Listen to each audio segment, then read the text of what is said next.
दोस्तों, कई बार जीवन में हम कितना ही प्रयास कर ले, कोई ना कोई कमी रह ही जाती है। चाहे प्यार हो, चाहे व्यापार, हम जितनी ही मेहनत कर ले, अपनी जितनी ही ताकत लगा दे, फिर भी कहीं ना कोई कमी रह ही जाती है। तो वो कमी क्या है, आज हम भगवान श्री कृष्ण के एक प्रसंग से समझने वाले हैं। नमस्कार दोस्तों, मैं हूं आपका दोस्त मोटिवेशनल स्पीकर संदीप सिंह और मैं फिर से हाजिर हूं आप लोगों के सामने एक और मोटिवेशनल वीडियो के साथ। आज इस मोटिवेशनल वीडियो में हम भगवान श्री कृष्ण के एक प्रसंग के बारे में चर्चा करने वाले हैं। तो उससे पहले अगर आपने मेरा चैनल सब्सक्राइब नहीं किया तो प्लीज़ मेरे चैनल को सब्सक्राइब करें और साथ ही साथ बेल आइकन भी दबाएं ताकि आप मेरे वीडियोस के अपडेट पा सकें। धन्यवाद।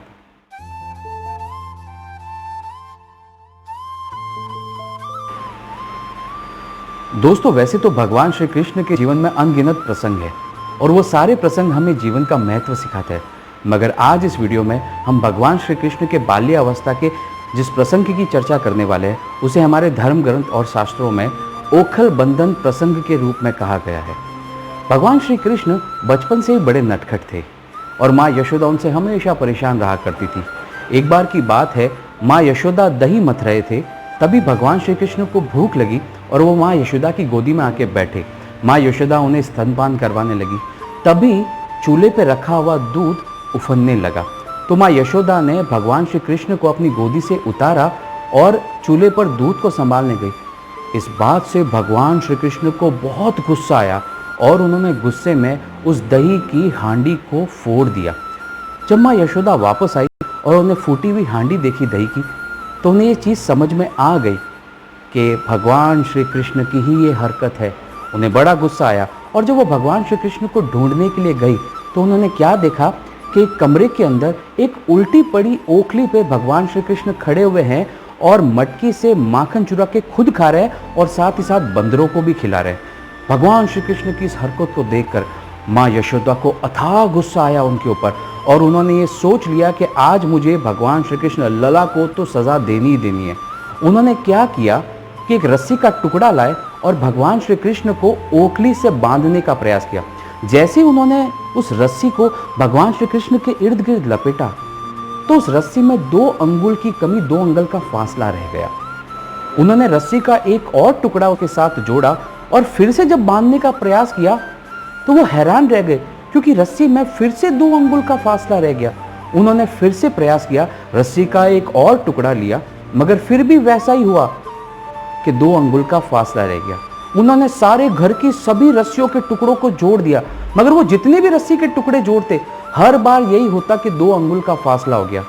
ये सब करते हुए माँ यशोदा पसीने से लथपथ हो गई और उनका गुस्सा भी 7वें आसमान पे पहुंच चुका था। मगर उन्होंने उसी गुस्से में भगवान श्री कृष्ण से कहा कि अगर आज मुझे संपूर्ण मथुरा की रस्सी भी लाकर तुझे बांधना पड़े तो भी मैं तुझे बांध कर रहूंगी। और माँ यशोदा की ये बात सुनकर भगवान श्री कृष्ण स्वतः ही उस रस्सी में बंध गए। दोस्तों, पता है वो 2 अंगुल का फासला क्या था जो बार बार रस्सी को छोटा कर रहा था?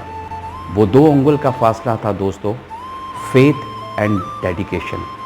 हमारे जीवन में भी दोस्तों, चाहे हम प्यार की बात करें, चाहे व्यापार की बात करें या किसी भी काम की हम बात करें, जब तक उसमें फेथ और डेडिकेशन की कमी होगी तब तक हम उस 2 अंगुल के फासले को या उस कमी को कभी भी पाट नहीं पाएंगे। फाइनली भगवान श्री कृष्ण स्वतः ही क्यों बन गए? एक और बहुत ही बड़े महत्व की बात भी मैं यहाँ पे बताने वाला हूँ। प्यार, व्यापार और किसी भी काम में दोस्तों, जब तक समर्पण नहीं होगा तब तक भी वो रस्सी कभी हम जोड़ नहीं पाएंगे, कभी बांध नहीं पाएंगे। सदैव 2 अंगुल का फासला रहेगा, क्योंकि उस समय भगवान श्री कृष्ण ने माँ यशोदा का जो समर्पण देखा ना, उस समर्पण को देखकर ही वो उस रस्सी में बंध गए।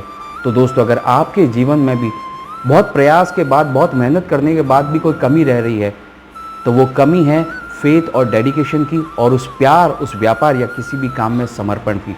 अगर आप उसमें फेथ, डेडिकेशन और समर्पण का भाव डाल देंगे तो वो 2 अंगुल का फासला हमेशा के लिए पट जाएगा।